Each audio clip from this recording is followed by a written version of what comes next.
If you want to see weirder shit than Aaron Rodgers walking into training camp, go to www.NTTFGPOD.com and subscribe. I'm Rock. And I'm Archie. Well, our opinions, they might not matter to some, but... What are you doing in there? It's a podcast. Immature, crass, trashy. And those are their good qualities. These poor schmucks are a couple of IQ points away from eating paste. But when it comes to music, sports, and comedy, well, that's all they know. You're listening to Not These Two Fucking Guys. Not These Two Fucking Guys podcast. I'm going to be honest. Never really cared for Dave Mustaine's voice when I was a youngster from Megadeth. Hello, me. And I don't care for his voice now. Really?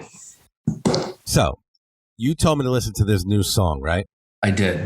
All right, I checked it out. Featuring good old Ice-T. What'd you think? The fucking music is dope as shit. Here we go. The music, you always fucking say that. bro, the music, hands down, fucking awesome. His vocals, but that's going by me. I don't care for his vocals too much. No, he doesn't care for your fucking guitar playing. What's your point? That I would think the song would be so much better if it was a good vocalist. That's his thing with Megadeth. Like it just kind of No, just like the Pied Piper.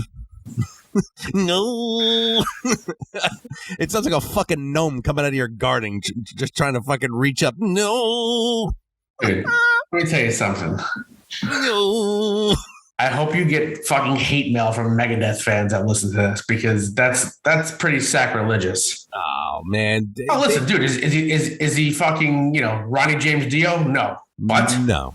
A preference in a singer. I have a preference. I like a lot of singers, but like there's certain singers.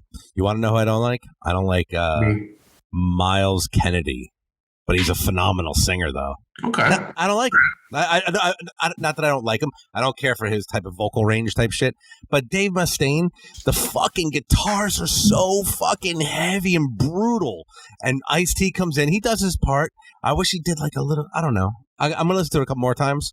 But Ice-T's part is like that to me was like short, quick, quintessential New York hardcore. Yo, are you in LA this weekend? Yo, can you drop like 8 bars? I don't think Mustaine would say 8 bars, but hello, Ice-T. Will you do a song with me? Ice-T? Now, it would have been really fucking off the chain if they did a rap together. Yeah, that would have been interesting. No, definitely. Ice-T? Yo, I think the song's brutal, and I think his vocals are, But he's also fucking had throat cancer, right, or mouth cancer, and didn't he have he's got to be about what, 56, 57? Dave Mustaine is 60 years young, my friend.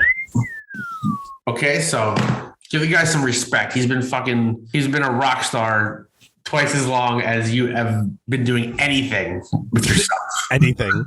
Anything. Megadeth, the new song Night Stalkers, Chapter 2, featuring Ice-T. I love the fucking guitars. I'm sure he wrote that too, though, right? Yeah, he's the daddy. Like, this is his baby. Yeah. You ever think of it this way? He might have got kicked out of Metallica, and there's probably no argument saying that Metallica is a way more successful, not necessarily a more successful, more well-known band than Megadeth, correct? Correct. Okay. He got kicked out, and they're like, oh, shit, you missed an opportunity. But he became the king from wherever he's from. Yeah, I mean, there's fans. There's no whatchamacallit, right? I'm assuming, like, James and Lars and Kurt, and those three probably split it equally. Maybe Robert still, gets a little less, but it's still phenomenal money. Yeah. I don't know. I'm just speculating. But, like, he's the man. He's Megadeth. He gets the money. Yeah, like that's it. Megadeth. So like, who's the stupid one? He started an empire. You know what I find interesting too? Do you know who they're on tour with as we speak? Oh yeah, I think I do know, but I don't remember. Very weird combination. Paul Abdul's 30th year return. 5-finger death punch. And who's headlining? Five Fingers. Oh, okay. I believe. Actually, I don't fucking know. This whole world is topsy-turvy. Who knows, Jason? I saw Megadeth. I want to say it was 2017, 2018, probably 2017. No. So it was a great night. I went with my friend Nick Iannacone, and we went to the Prudential Center down in Newark, New Jersey. Crazy fucking lineup, dude. Amon Amarth. Amon Amarth, yes. Amon Amarth. What's Suicidal Tendencies? Some other, I forget who else it was, and Megadeth. And let me tell you something. So for whatever you think Dave Mustaine's voice lacks, they have dialed in his fucking vocals live. Like whatever they do sounds fucking amazing. Okay. Sounds really good. Really good. So I was actually very, very impressed. I don't think I've ever seen him live. Now that I think about it. Yeah. Well, after all the shit you talked to, you better not even go to a show now. No, fuck that. Okay. I don't know. Do you remember when we met him? Yeah, that's so. I keep thinking about like that. We talked it. We didn't talk to him. We spoke to him. He didn't speak back. Yeah. But that's why I keep thinking that I did see him. But no, did he perform there? No, he talked. Yeah. Did he perform? No. Yeah, we were so fucked up when everybody was performing. He was the host. I want to say. I said something like, "Hey, me," or something. I was fucking. Hey, jerko. Yeah, he was probably like, Yeah. You gotta post the picture, embed it into this episode, right? I'll send it to you if you don't have it. The picture should be titled, "Tell me you don't want to take this fucking picture without telling me you don't want to take this fucking picture with these jerk-offs." Should we meme it? We should meme it and fucking put it out there. Oh my god. Well, I mean, we attacked him at the bar like fucking vultures. So yeah. He probably jumped. Double pat in his back fucking pocket. He's like, "Yo, bro." Like you, myself, and Turk were a little mushad that night. Mm-hmm. So fucking to cap off that night, an Uber ride back. Throwing up. All I remember is seeing your ass crack and puke. Take a name for an album. Spakadine and spew. Oh my god! No, that was a very good night. Metal Masters. We wound up drinking Megadeth beer backstage. Yeah, Anthrax was backstage. Bumblefoot we talked to. We photo bombed Doyle. Yeah. And the Butcher Babies and the lead singer of Arch Enemy, Alisa Whitegloves. Alicia. I made her street, bro. Alisa Whitegloves? Yo, with Alyssa Whitegloves, right? White glues. I made her more street. Alisa. Where White glue. I got to put my finger on Ace Frehley's guitar. Remember he was retuning on the side of the stage? He wasn't retuning. He broke a string. He broke a string. Yeah. If any guitar players out there, Ace Frehley broke, or it popped, the high E, the thin one, that when the fucking show's he's about to go on in like fucking seconds, almost a minute. Yeah. And he's trying to restring the guitar, trying to get the guitar string off the sixth pickup and not pickup, the nut, the wing, and it's so thin, it's on there. They can't. Oh, dude! But they finally get him. Boxing gloves while he was doing it. I'm touching his shoulder, like poking for people who can't see. Like he just like fucking pokes. So I was like, doink, doink, doink. Touching his shoulder. I was so drunk. I was doing the guitar. My question was, what was Turk touching? Yeah, I know. You never know. Oh, God. So funny enough about that, I emailed Bumblefoot, who performed with Ace Frehley that night. I don't know if they did. I think they did Watching You or 100,000 Years. maybe cold gin. Cold gin. Yeah. And I reconnected with Bumblefoot, and he wrote back, "Oh, but oh man, Jason." He's like, yeah, I was a half step down because he played bass, or he was a half step up. I don't know, could be one or the other. But I think he was a half step down, and they were all like an E, and he was like an E flat or some shit like that. And he played the entire song like that, but he knew he was, or it was just. I was like, oh, gee, see, everything. I think shit happens to everyone, man. Right. Not just us. Doesn't matter what level. Yeah. Or maybe it was like he was playing in the right tuning, the whole other band was playing in like a different tuning. I don't know, but whatever. So that was a very good night. I remember much. What was it? I don't know if it.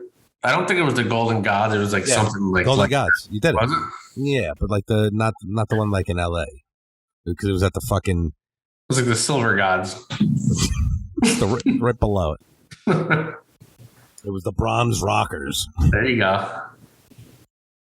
But back to recap. Megadeth song with Ice-T is dope. Yeah. Vocals for me, no dog. That's just me. You had Here we go. You did it. like you pulled the string, like you pulled the cord. You did it. Oh my god, what is this guy saying? Oh dude, oh bro, I can't believe you did it.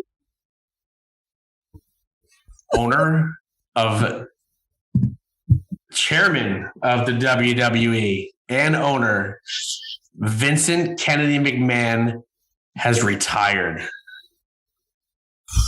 So 77 years old. 77 years old.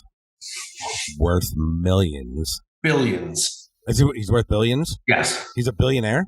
He's a billionaire, yeah. So fucking 14 million is nothing. He can pay that back. What he's got to pay hush money? Can you please inform me on what a 77-year-old man on fucking test is doing right now? Dude, so he had to step away as chairman. It's a publicly traded company, right? So, by the way, I'm sorry. I don't know if he is officially on test. That was a joke. Okay. Cease and desist letter. Yeah. He essentially was having sexual intercourse with employees, right? And paying them hush money. Like Javier in cleaning.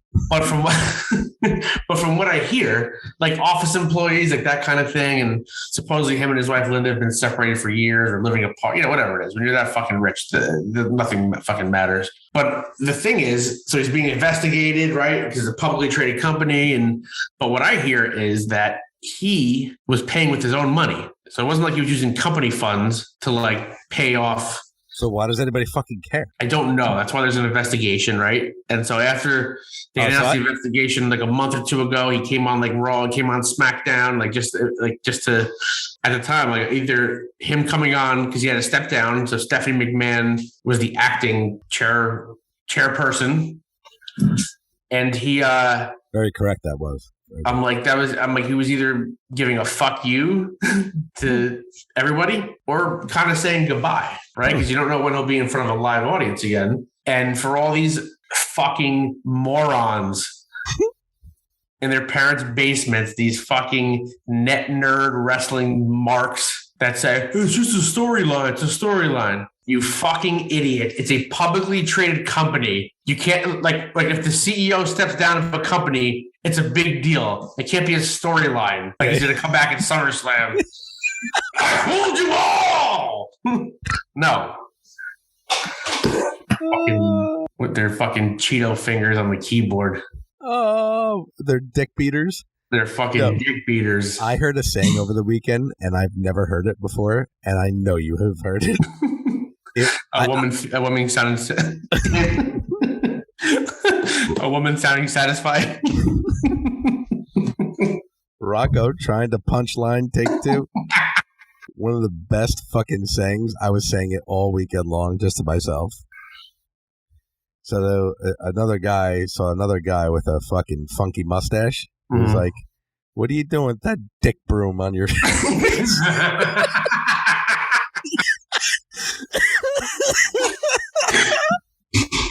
That's fantastic. That was one of the best things I've ever heard in such a long time. It was like, to myself, I was cracking up. I couldn't wait to share this with you. Dick Broom. That's fantastic. Or what about, you ever see those long fake eyelashes? On the front of a Volkswagen? They're like pretty much the same length that females have. Like the ones that look like huge like fans or brushes. You know what they're called? What? Cumbrellas.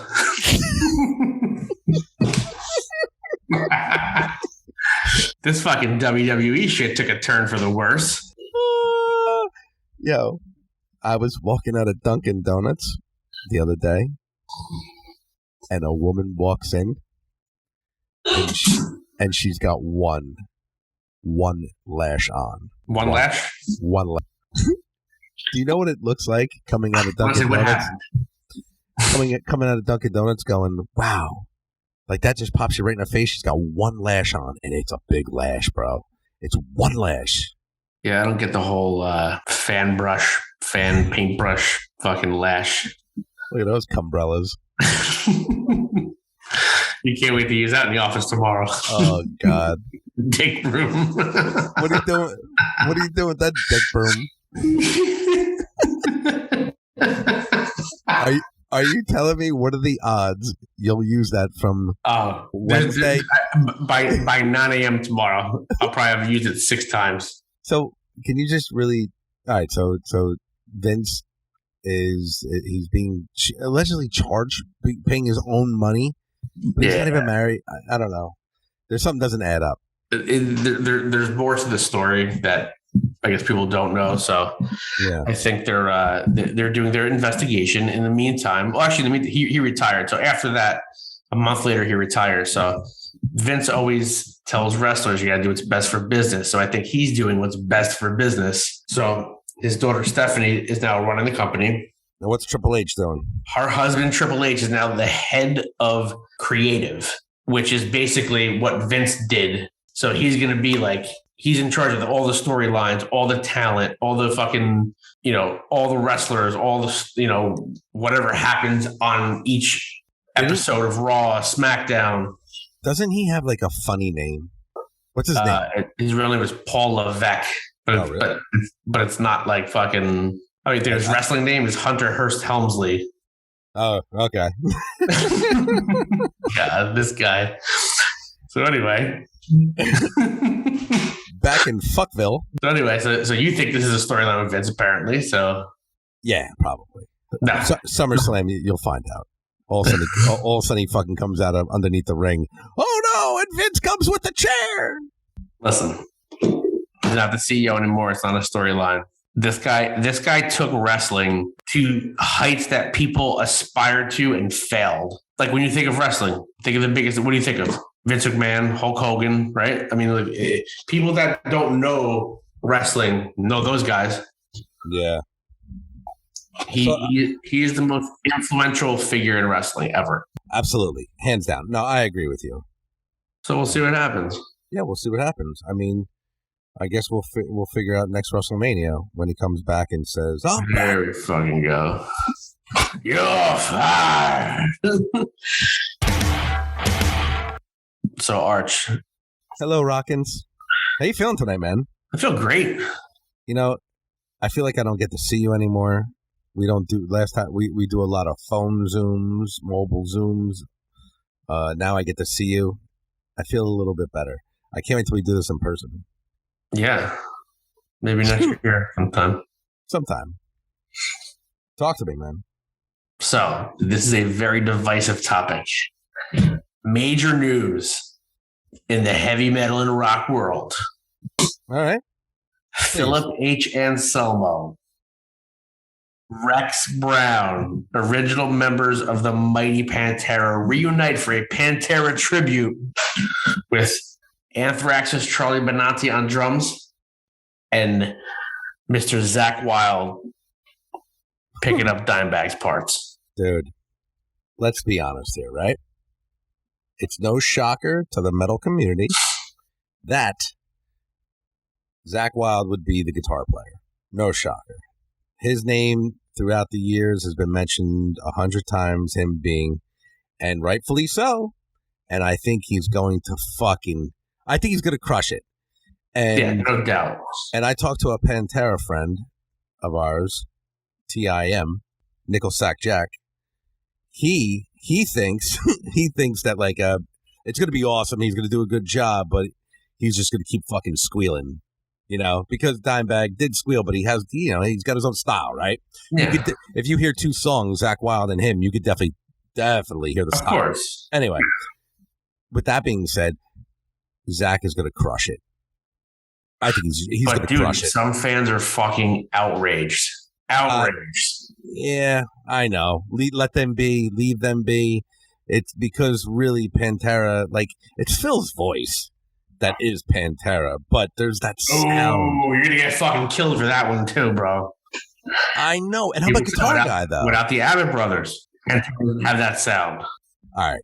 Honest opinion, Pantera's a band. Take Rex away. Put a replacement. You'll be fine. You take Dimebag away. There's only like, you can't really take Dime away. But if you had to, which Zach is the right choice. Take Vinny away. You can replace him. But he's a great drummer. Fucking great drummer. I'm just saying. You can replace him. Take Phil away. What? Whoa. What band is this now? Yeah. Do you know what I'm saying? You're going to put fucking Machine Gun guy? What was his name? Machine Head? Fucking, what's his face? He's a good singer, but the lead singer, Machine Head. You're going to put him there? You're going to put someone like, yeah. You take Phil away, there's no Pantera. Do you not kind of agree with me a little bit or not? Listen, nobody loves Uncle Phil more than me. That's it. But that's the voice of Pantera. That's it. Their fucking sound though, and I get it, it's his voice, but they revolutionized music. Oh yeah. They became a genre in and of themselves, and people say, not everybody's influenced by them. I think to some degree, everyone is that came out in that time, but people are like, just like, oh, it's fucking, you shouldn't do it, blah blah blah. But like from what everything I'm reading is, they're not going to be called Pantera. They're going to say it's like it's a tribute to Pantera, right? Okay. This got okay. So they're still on Pantera's under a management company. Doc McGee, who really managed Kiss and all that. I did not know that. Everybody's estate signed off on this. Like Dimebag's estate, Vinnie Paul's estate, right? So they're all getting money from this, and everybody's happy. So what the fuck is the problem? I don't have a problem. I think it's great. Dude, some fans were like, just like, oh my God, like losing their fucking minds. Like, leave it alone. Listen, they're not going to go out there and write fucking a new album. Stupid. Yeah, they're gonna tour, right? So when Phil did with the Illegals, the vulgar display of Pantera, nobody was like losing their shit. And if you're gonna pick somebody to play guitar, you're gonna pick fucking Zach Wilde, who was Dimebag's best friend, essentially. I'm curious if he, just from a guitar perspective. Like, I'm curious if he uses his own guitars and plays his style, but it's legit. Every note's hit, but it's just Zach's style.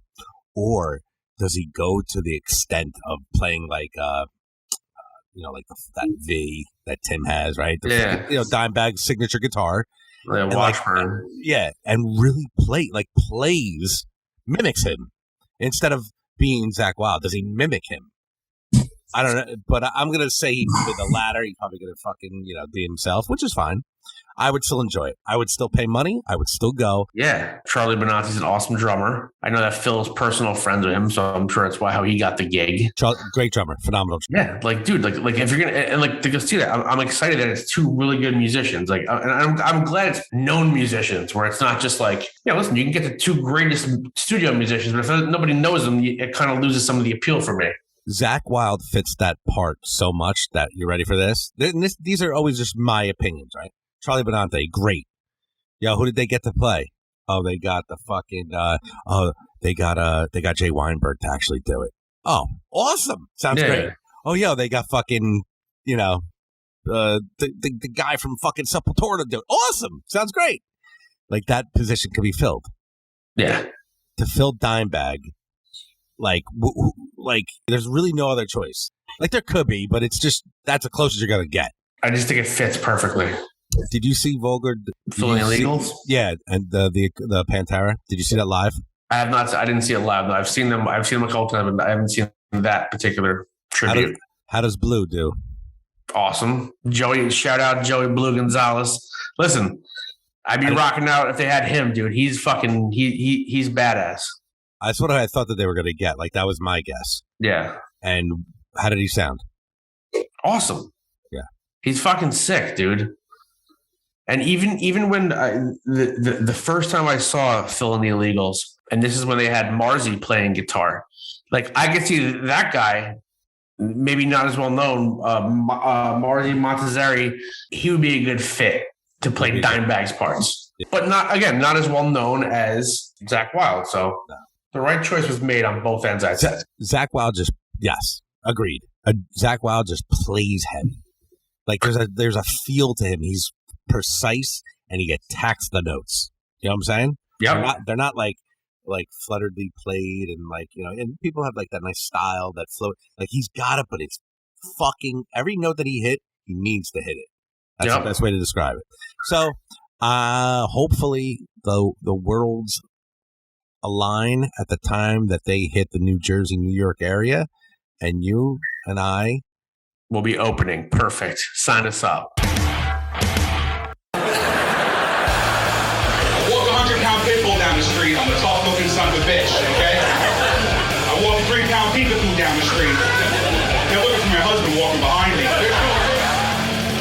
Rocco. What's up, my man? What's up, brother? How you doing today? How you feeling? Fantastic. That's right. You? I'm feeling good because we have an awesome guest coming on our show today. Oh, yeah. Our next guest is a producer, actor, stand-up comedian, promoter, booker, and she brings the funny with those IG reels. Welcome to Not These Two Fucking Guys podcast, Tess Tregellas.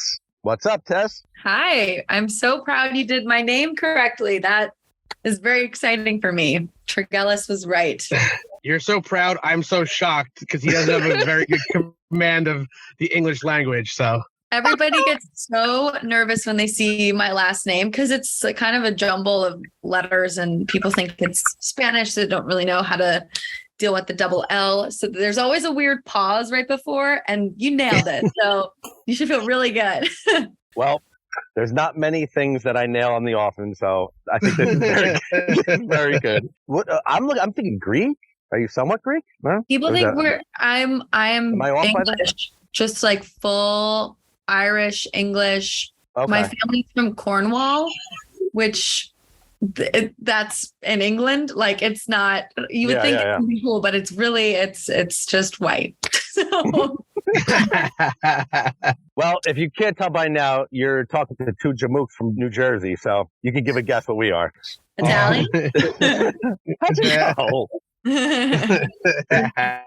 thank you for coming on. We appreciate it. I think about a week ago, my wife sent me a clip of yours, and it just so happens that I was getting off the grill.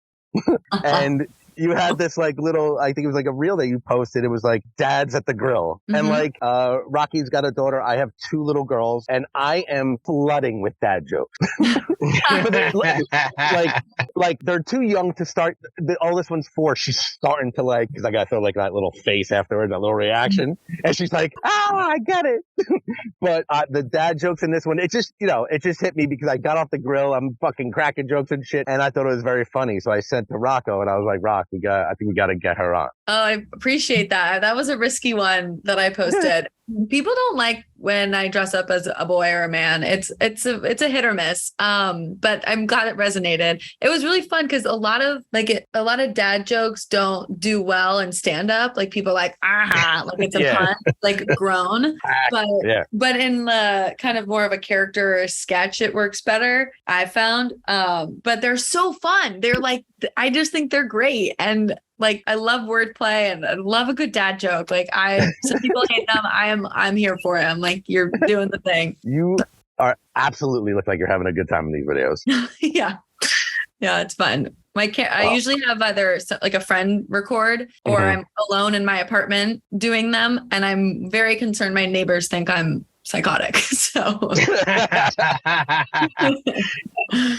We're like, You don't give them a disclaimer. You don't give them a disclaimer. Hey, listen, you're going to hear some weird shit through the wall, but I'm a comedian. I don't know. I'm going to leave it up to their imagination. I'm hoping they think I have like friends over, but nope, just me. Possible schizophrenic in 2R. Yeah. You know? Well, you got so many fucking reels, but like you are putting out so much content. At least I went on your website, I went to your Instagram.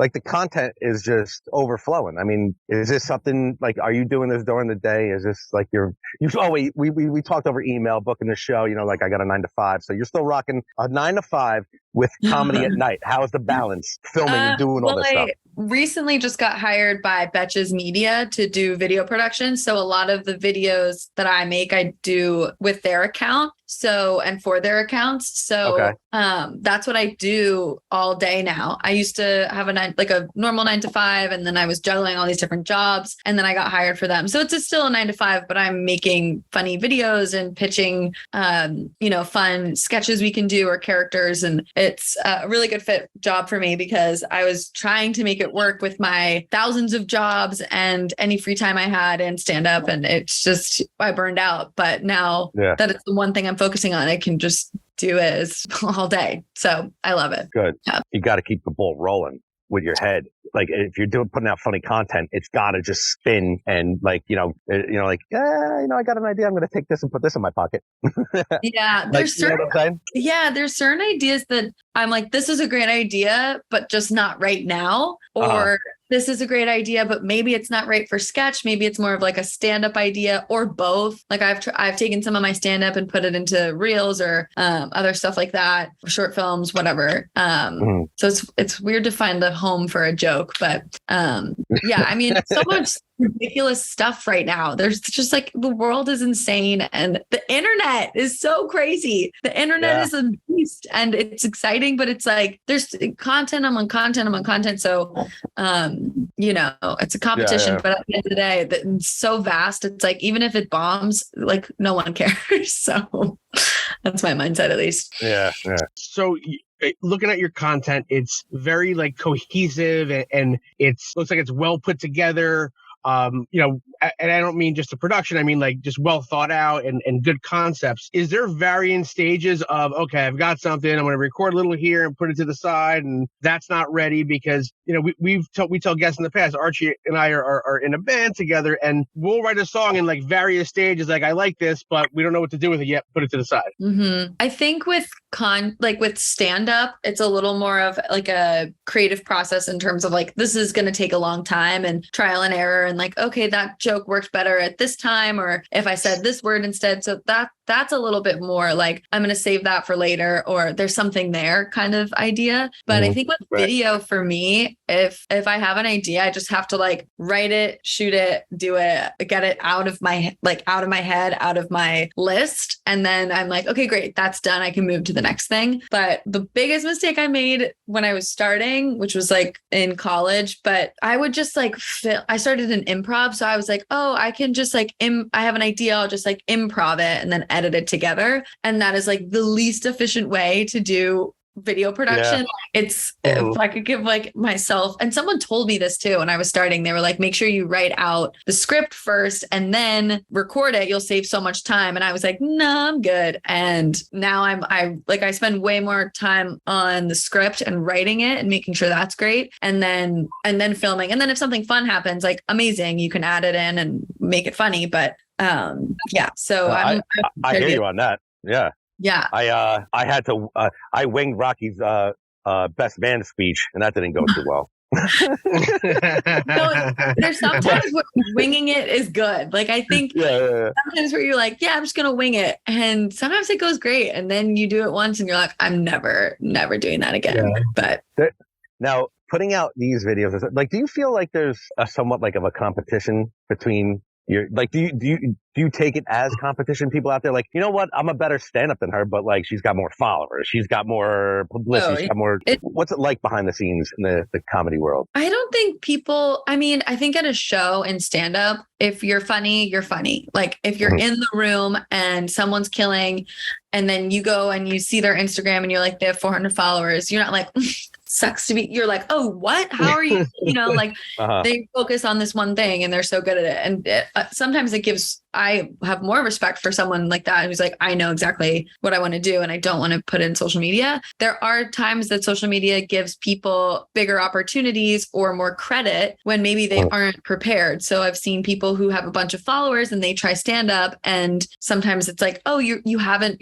well versed in like the internet world, but not in the live world, or vice versa, where you're like amazing at stand up and then trying to get into reels or TikToks. It's kind of a weird thing, but it's definitely, I find it more competitive with like myself, or I'll put a bunch of effort into a video and I'll be like, this is gonna kill. I spent so much time on it. You know, it's like some of mine are music videos. So I'm like, oh, I spent like weeks doing this for like a 30-second video and it flops. Or I'll spend like 30 seconds doing it and it blows up. So I don't know. You put not too much weight on it, but I don't think it can be weirdly competitive with followers. I remember I was like, I just want the K. I just want the K in my little Instagram. So people are like, okay, we get it. Like, K. Yep. And then I was like, okay, then I'll be happy. And it's like, no, it's a hamster wheel of an industry. You're always wanting the next thing and whatever. Gotcha.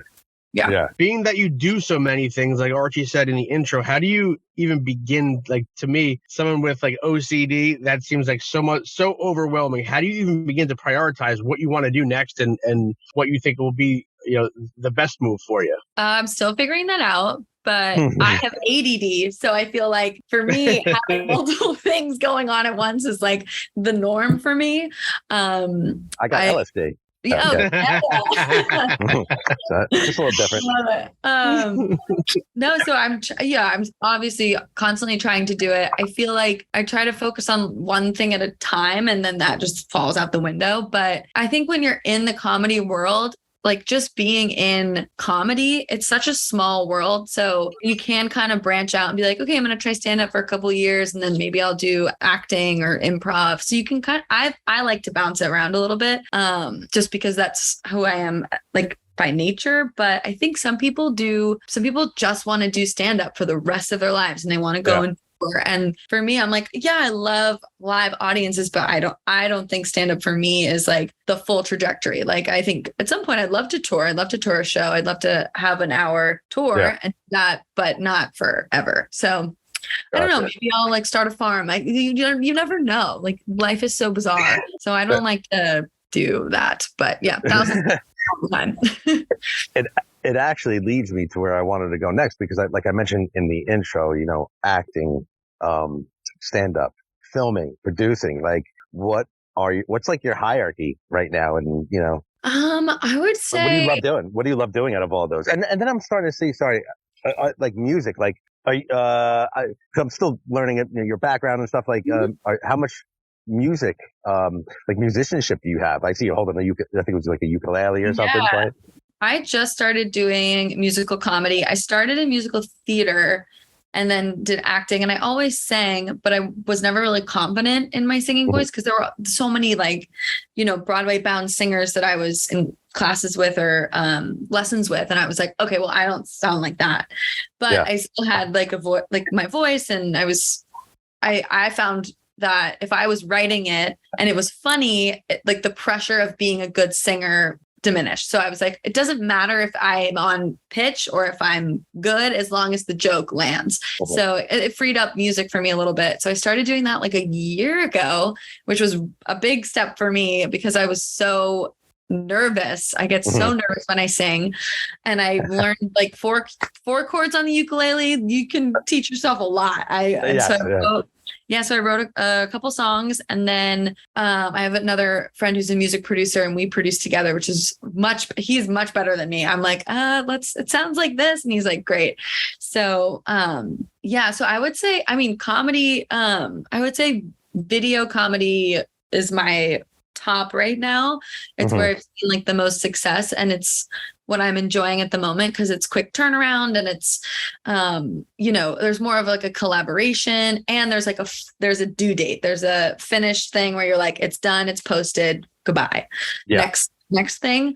And then I would say like stand up, live performance is second, and then I do like producing and directing. I think that's also something I'm good at, but I think that is, I have to really be passionate about other people's projects to work on them, which is Okay. good and bad. But I mean, it's like if you're, I don't know, if you're doing something that's, you're not getting paid a crap ton and, you know, it's not your passion, then I'm not as driven. Then I'll do, like, if it's my idea, I'll work hours and do it for free and, you know, whatever, or work with a friend and spend so much money making this vision happen.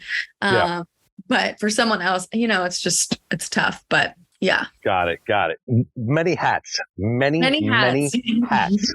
And that's how it's like you like rock. Like this is like, we talked about this before. This is like what you have to be nowadays. Pretty much, you know, unless you want to hire somebody, but like, it's like a do-it-all. That's when I started in acting, and I was like, I wanted to write and put stuff in films and, you know, act in them for myself selfishly, but I didn't know how to edit. And then I took a class and I taught myself how to edit, and it was so annoying. But in hindsight, I was so glad I did that, because it gave me the power to not rely on anybody else to like bring something to life. So that was like the best. And it's so technical that it's not it's creative, but it's way more technical, which I didn't think I would enjoy, but it's given me so much power and freedom just to have that ability. And sometimes people are really shocked. They're like, "Oh, what? You edit?" And I'm like, "Yeah, I like, who do you think does this?" Oh, maybe I'm there. Can you hear me? Oh, are you there, sweetheart? I'm there, darling. There he is. All right. Actually, I'm an editor by trade. So nice. I understand what you're going through. I have to work in Premiere every day of my life. I'm in Premiere more than I'm in my apartment. That's I am Premiere Pro is my best friend at this point. I am always around her. Preach, sister. All I know, I have like some freelance clients at night. I have a job during the day, and like the last thing I want to do is go home, you know, and jump on the computer again. But you got to do what you got to do, and I understand day in, day out, trying to edit video and trying to get the best cuts, get the best footage, tell the story, put it all together, and you know, and then come out. So I commend you, because I try to do stuff for the podcast myself, but like, you know, I see you fucking flushing shit out left and right, and that's awesome. Like even like with the like movies that you've done in the past, like little short films that you've done in the past. Yeah, you know? those short films are hard. Like people are like, it's a short film, and you think like, oh, how cute, like a 5-minute video. It's like they take so long to like like a quality short film with editing, color grade, sound. It's like it's a full year of your life, and it features like 7. It's insane. And like production wise, it's, you know, it's wild. Just learning about the film industry, you're like, it costs how much? So. Oh fuck yeah, I hear you.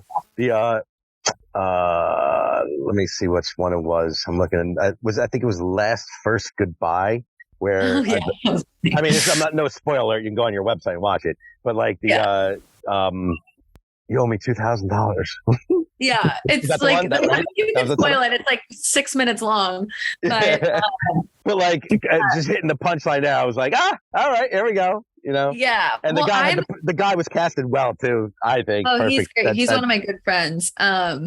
And we edited it together, and editing was the hardest part of that, because we were outside and there was all this sound problems, honking, and the kid going by. There's this one part where it's a really intense moment, and this kid in a stroller goes by, and it's like, and we couldn't have planned it. Like literally, I was like, we have to put that in. It's so funny. But it was not planned. But we were stopping. I mean, it took the whole day because we were stopping for people. And it's a 5-minute video. I know. But that one was great. It didn't do like it was more for a short film, like in festivals and stuff. Didn't do great on like TikTok or Instagram. But I think that's just the nature of the film. But I just love rom-coms. And that was me being like, I selfishly want to be in a rom-com. And I was like, I can't, you know, make a feature, but I can make a short film on my block with my friends. So that's what we did on a Saturday. Yeah. What do you have coming up as far as comedy wise and like live shows, being that now, like obviously places are open back up, you know, we're hopefully past the worst of the pandemic, and now you can scratch that itch and go out on stage every night. Yeah, I have a show tonight, but I have a monthly, or we're trying to do it a little less. There's so much effort that goes into producing a live show. Yeah. So I did one that was like bi-weekly, twice a month, called Spicy Medley. It's a comedy variety show, and that was amazing. We just had our year anniversary last. Congrats. Yeah, it was. Yeah, nice. I was like, I've been in a relationship for like a year and some change, but I was like, this is like the most I've committed to something in my life. It's scary. It's like, well, yeah, I was like, oh God. I was like, I commit to the bit. That's pretty much my vibe. But yeah, so now I'm kind of working towards, my following is building, which is exciting. So hopefully as that keeps building, I'll keep building out to an hour. So right now I probably have I'd say 15 minutes of solid material where I'd be like, this is all great material. And then I have a couple of songs, so that maybe makes it 25, but I would love to do an hour by the end of this year. So that's my goal, but we'll see how that goes. It's going to take a little bit of, time and money, but nothing that I can't, muscle my way through. But that's kind of the end goal here for this year. Gotcha. This will be coming out next week, but you have a gig tonight anyway at Chelsea Piers. Yeah. That's pretty cool. Yeah. So another hat that I wear, I'm a fitness instructor at Chelsea Piers. Okay. We'll add that. We'll have to edit that in post. I know. It's so funny. So I live right by Chelsea Piers, and I was working out there a ton, and I used to teach cycle in college, and then they were hiring right after COVID, and they were like, hey, do you want to do it? And so I've been doing it for a year and a half. But I was saying to someone, I was like, it's kind of like this Troy Bolton experiment where I'm like, no one in fitness knows that I'm a comedian, and no one in comedy knows that I'm fitness. But tonight they're coming together, and it's this very exciting moment. So we'll see how it goes. But I'm curious to see if people actually think I'm funny, or if people in the crowd are like, I didn't know she was funny. I know. And I think, and then she's so funny. I don't try to be, we're working out. So it's I'll crack a joke here and there, but I'm not there to be funny. I'm supposed to be fun and, motivating. And I definitely have more of a welcoming host-like environment, but I'm not cracking jokes. I'm pretty quiet, when I go work out alone or when I go to other classes. So I don't know. I think I definitely have that. It takes you guys are both comedians as well? We think we are. When there's certain people you're like, oh, they do comedy, and you can tell immediately. They walk in your room and you're like, oh, that guy's got to be, an actor, entertainer, whatever. But I think I'm definitely more I'm a little quiet. I read the room, and then I start hitting some jokes, see what comedy people like I'm in a social situation. Then once I'm comfortable, then I'm cracking jokes, and they're like, well, you're so different. And I'm like, no, I was just testing the waters. Just want to see kind of what the vibe was, what kind of stuff you like, I'm, reading people, but so we'll see how this goes. But Archie walks into the room, gives him his old tired shtick to everybody. Same old shit, feeling like he's got to be on all the time. You're an entertainer. There you go. You don't need a stage. The world is a stage. Hey, listen, I'm here to make you smile. That's it. That's all you need. That's it. Actually, Rocky, we talked about this. I forget which comedian we talked. Maybe Sean Morton or Liz Mealy. But we talked about reading a room. Do you pull audibles as far, you're like, this one's not going to go over well tonight. And do you have enough material that you could go to a bank and pull things out of? Yeah. So I started in corporate comedy. So a lot of my stuff was PG rated, which is tough. Finding good PG material that's good for corporations that are, they don't want to talk about politics. They don't want to talk about sex. They don't, very kind of highbrow, but also a little cheesy is the vibe. Yeah. So some of those, I had a lot of trouble finding good jokes in that setting, in that room.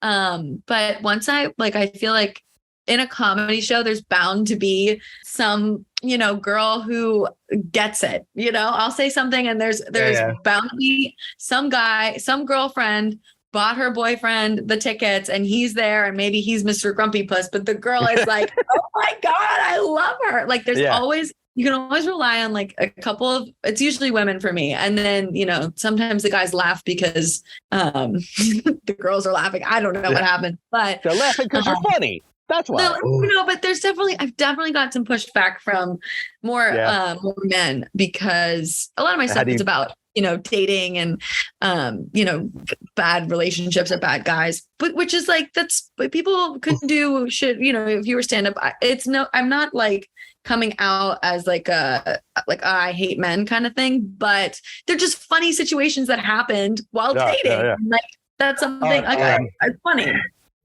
I'm an entrepreneur. Yeah, that's that's the joke that got 1 million views on Instagram. So funny enough, before my wife sent me that clip, I did see you because when I started going through your stuff, I was playing like some of your clips, and I'm like, I heard that. I know. All right, your eye. I'm like, I saw this already. I know this already. Yeah, so I did see you before I knew who you were. That joke, I love that joke. I love it so much. But I was doing it enough where I was like, okay, I know this works. That's one that I have in my back pocket where I'm like, okay, if I'm kind of failing or something didn't do well, I throw that one in and I get the audience back. So that's kind of a Hail Mary, one that I can throw in, and it always does well. But I didn't expect it. I was like, the quality of the video wasn't great. And I didn't really like, that was more when I started back up again, like after COVID. So looking at myself on stage, I was like, I look a little stiff. So I was like, I don't know if I should post it. And then I was like, whatever, who cares? Blows up. I was like, this is so bizarre. I don't understand the internet and I never will, but I sound like an old lady. I'm like, but, I like putting things on the web. I'm like putting things online. The World Wide Web. But I love that joke. And there's another jokes that I love that I've been doing for a long time. But that one I was like, all right, it's time to put this out and put it to rest. Yeah, that's like your back pocket one. Now, do you go up like obviously predetermined, right? When you're hired or just asked to do or whatever, you're like, I got a solid 6, or how does that go?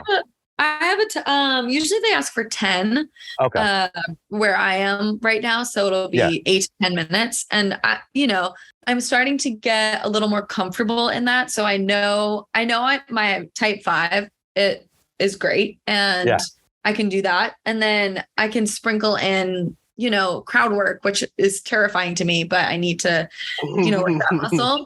So, you can have like do a couple jokes and then maybe open it up to the crowd and then, then go into your 5 and maybe some more crowd work, I think. Yeah. But I would say like I have a 10 to 15 right now, but a lot of people don't ask for 15 to 20 minutes because comedy shows, they want to get probably like 7 to 8 people, keep it moving. If it's a good show, they'll get you out of there in an hour or an hour and a half, under 90 minutes. But I've been at some comedy shows where they have like 10 people on the lineup, each doing 10. I'm like, that's too long. You cannot ask for people. And then by the time you get to the headliner, the audience is like a little drained and the headliner is supposed to be like, the big person. And so everyone's just kind of like, yeah. So I'm a big, like, if a show is an hour and 20, I'm like, good job, good work. Keep it rolling. That's cool to hear inside shit like that. I like that, Well, Arch, it's not unlike when we play like a local show and there's 6 bands on it. We don't want to be the first. We don't want to be the headliner 6. You want to be like the third band when the crowd still is has life left to them. Yeah. Exactly. And I'm also in my grandma commentary. I like to go to bed early. So and it doesn't work well in comedy. Like it's like this joke with all my friends. They're like, oh, it's 10:30, Tess, is it past your bedtime? And I'm like, yeah, it actually is. And I'm like really tired. Like I wake up super early because I teach fitness classes. So like going to bed early is important. Yeah. So but once the show's done, I'll like talk for a couple minutes and then I'm out. I'm like, I gotta go to bed. So yeah. I just wanted to brush upon what we just talked about real quick because I'm just a little interested in this. We had Mark Norman on last year, a year and a half ago. Have you ever seen Mark Norman do crowd work? It's an art form. When I think of crowd work, I think of him because like that is putting yourself out there and just fuck it. And he's got one of those minds that like whatever comes to him, he's pretty much saying it. Yeah, but he also has he does something really smart with the audience where it's like the audience may be against him, but he almost tricks the audience to be like, I'm against me too. You know what I mean? Where it's like, we're all, or he'll be like, oh, you guys, like it makes it a joke. But I saw him do a show, and I think a lot of people in the audience were high.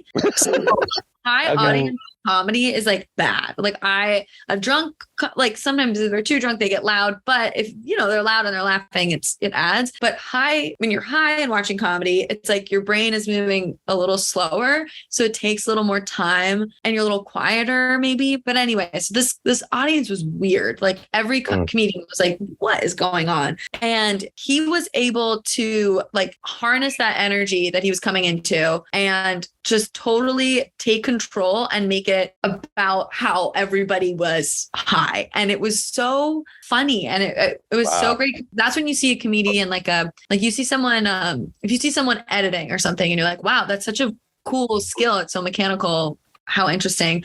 I feel like it's very similar with crowd work where you're able to like manipulate and change things and completely be in control. And it's a total art form in itself. And it takes a long time. And he's one of the best. I mean, really the best. I can imagine how fucking scary and a backfire it could, when some guy's just like going to give you the business right back somehow, some way. It's like, oh, shit. No, but nobody wants, most comedians, I haven't really gotten heckled in any like way like that, but because I don't really give off that like heckle energy. Like I feel like I don't come out and I'm like, hey, like come at me. Like sometimes I think that's kind of their shtick or I come out with a ukulele. Like you're not gonna heckle the girl. You know what I mean? If you do, like she might cry. Like, she'll bring out her like emotional support bunny. Like no one knows, like I got thick skin, but like a ukulele can be a weapon,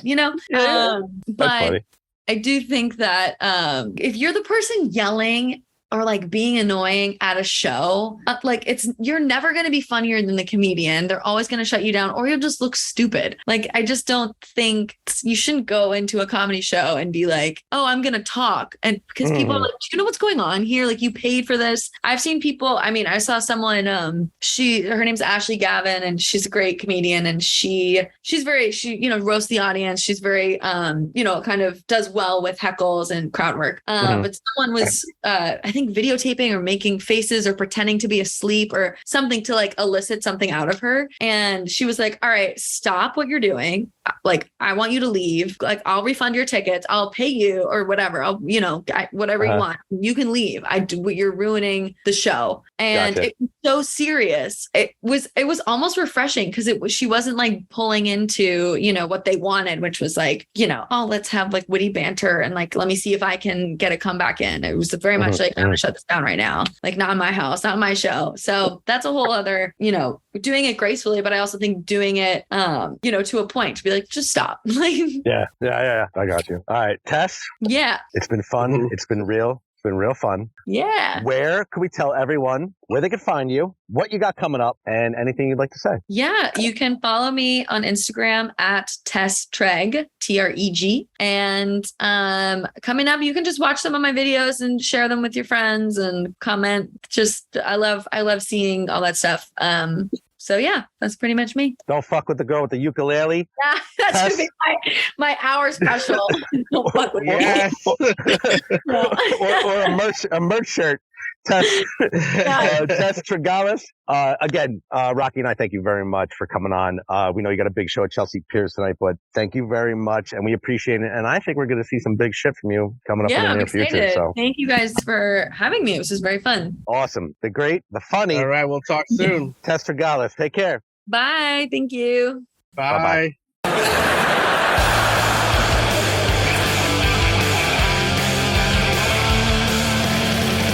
If you just heard us talking to Tess and you recall Central Park and Fall when you tore your dress, what a mess, I confess.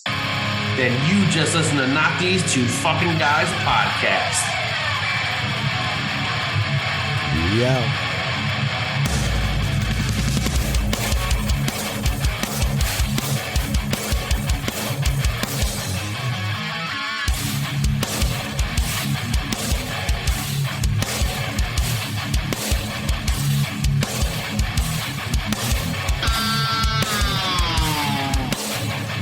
If people knew what a fucking struggle it is just to talk on a goddamn computer.